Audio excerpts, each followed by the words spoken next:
सागर। वहां जामवंत जी ने कहा देखो बंदरो, 100 योजन का समुद्र है और 100 योजन का समुद्र जो लांग कर जाएगा वो माता सीता तक पहुंच सकता, वही राम का काज करेगा। संपाति ने ऐसा कहा है। बंदर बोले कौन सी बड़ी बात करते हो, अभी जान सकते हैं। उसी समय जामवंत ने कहा बंदरों से, बंदरों का उत्साह देखा तो जामवंत को लगा शायद पार जा सकते हैं। उसी समय एक बंदर ने कहा, बोले निज निज बल सब अरे काहू भाखा, लेकिन पार जाए कर संशय राखा। एक बंदर खड़ा हो गया। एक बंदर ने कहा, बोले मैं 85 योजन जा सकता हूँ। जामवंत जी ने कहा अरे 85 जा सकते हो। दूसरा बंदर बोला क्या हम पड़ोसी से कम है क्या? क्यों प्यारे, पड़ोसियों में सबसे ज्यादा होड़ लगती है। एक बंदर ने कहा मैं 85 जा सकता हूँ। दूसरा बंदर बोला अरे जब हमारा बगल वाला 85 जाएगा तो मैं 95 जा सकता हूँ। तीसरा खड़ा हो गया।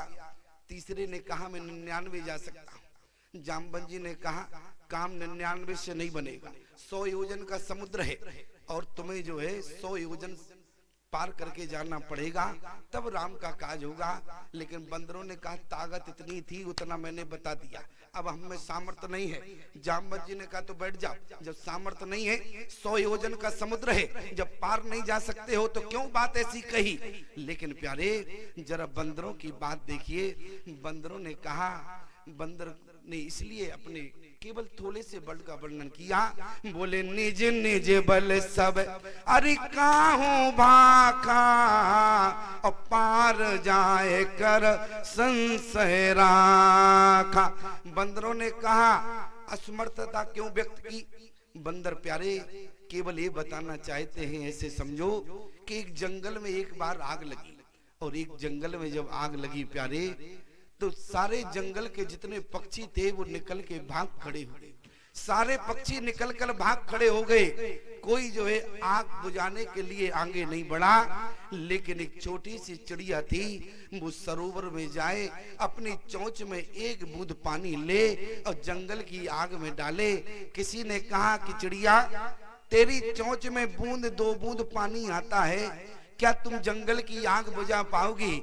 लेकिन चिड़िया ने कहा मैं जानती हूँ कि मैं जंगल की आग बुझाने में असमर्थ हूँ, लेकिन मेरा प्रयास आग बुझाने का नहीं, मेरा प्रयास केवल इतना है कि आने वाले इतिहास में हमारा नाम आग बुझाने वालों में आ जाए, कहीं भगोड़ों में ना आ जाए, इसलिए मेरा प्रयास केवल इतना है। लेकिन याद रखना प्यारे, आज बंदरों ने कहा कि मैंने केवल इसलिए बात रखी कि निज निज बल सब। अगर बंदरों ने अपने बल की बात न रखते तो गोस्वामी जी कह देते कि पद्म 18 जूथ बंदर कोई काम के नहीं थे। इसलिए सारे बंदरों ने अपने बल की बात कही, लेकिन पार जाने में असमर्थता व्यक्त की। कोई पार जाने में असमर्थ नहीं था। उसी समय गोस्वामी जी कहते हैं अंगद जी खड़े हो गए। अंगद जी ने कहा, बोले मैं 100 योजन का समुद्र पार जा सकता हूँ, मैं 100 योजन का समुद्र पार जा सकता हूँ। तो सभी लोगों ने कहा अंगद जी से आप पार जा सकते हैं। सभी लोग अंगद की जय कहने लगे। बोले अंगद भैया की जय हो, अंगद भैया की जय हो। सभी लोगों ने अंगद का जय जयकार करने लगे। लेकिन अंगद जी ने कहा अभी हमारा जयकार मत बोलो। जामवंत जी ने कहा क्यों ना बोले? अरे बोले अभी हमने जाने की बात की है। जामवंत जी बोले जब जा रहे हो तो जाने की बात की तो क्या दिक्कत है? लेकिन उसी समय प्यारे अंगद जी ने कहा अभी हमने जाने की बात की है, अभी आने की बात नहीं की है। जामवंत जी ने कहा जल्दी बोलो तो आने की बात क्या है? उसी समय अंगद जी ने क्या कहा? बोले अंगद काई अरे जाऊं मैं पारा, और जिए संशय कछु फिरती बारा। आज प्यारे अंगद जी ने जाने की बात कही, लेकिन आने में असमर्थता व्यक्त की। जामवंत जी बोले तुम भी बैठ जाओ, बैठ जाओ। जामवंत जी ने कहा अंगद जी से तुम बैठ जाओ। अंगद जी बैठ गए प्यारे, और जैसे ही विराजमान हुए और किसी ने कहा अंगद जी से ये बताओ तब तुम जा रहे थे और तुमने क्यों कहा ऐसा कि हम लौट के नहीं आ सकते हैं? सब जानते हैं प्यारे अंगद जी को मालूम था जब तक वहां अक्षय है अंगद वहां जा नहीं सकता था। लेकिन याद रखना जामवंत जी ने इसलिए बैठालने के लिए कहा क्योंकि सेना का नेतृत्व करने वाले सेना के अध्यक्ष जो है अंगद जी थे। आज जो है अंगद जी के प्राण बचाना जामवंत जी का लक्ष्य था। वहां जो है अंगद जी को बैठाल दिया।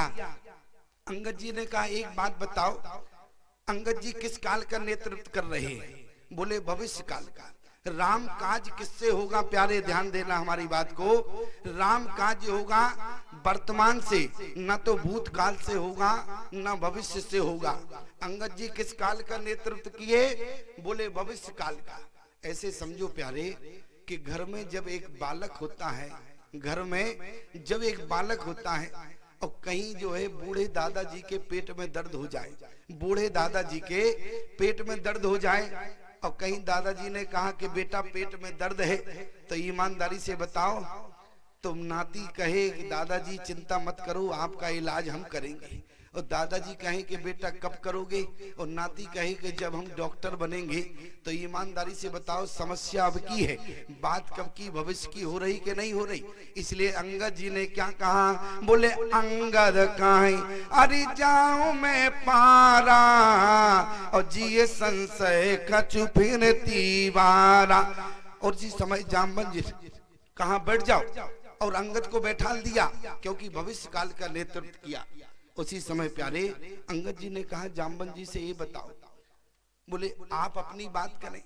जामवंत जी ने कहा हमारी बात क्या पूछते हो? बोले जवई त्रिविक्रमा अरे रयो खरारी और तब मैं तरुण रयो बल भारी। अंगद जी ने कहा तब की बात नहीं है, समस्या आपकी समुद्र की समस्या आज की है, इसलिए तब की बात ना करें, अब की वर्तमान पोजीशन बताएं। उसी समय जामवंत जी ने क्या कहा? बोले नहीं तन रहा अरे प्रथम बल लेसा, जो पहले था वो अब नहीं है। अंगद जी ने कहा तो तुम भी बैठ जाओ, तुम भी किसी काम के नहीं हो। और ईमानदारी से बताओ बूढ़ा किसी काम का होता है क्या? बोले बूढ़ा, लेकिन एक बात याद रखना, बूढ़ा यदि समाज में ना हो, बूढ़े का सम्मान करना। लोग कहते हैं कि बूढ़े के समान कोई फालतू नहीं है, और मैं कहता हूं कि समाज में यदि बूढ़ा है तो समाज सुरक्षित है। और समाज में याद रखना जिस दिन बूढ़ा चला जाएगा, जिस दिन समाज में नौजवान हो जाएंगे, जिस समाज में बूढ़ा नहीं होता प्यारे वो समाज सुरक्षित नहीं होता है। यदि समाज की सुरक्षा है तो वृद्धावस्था से है। इसलिए नौजवानों याद रखना, यदि जीवन में किसी को संभाल के रखना है तो अपने से वृद्ध को रखना, अपने से बूढ़े को।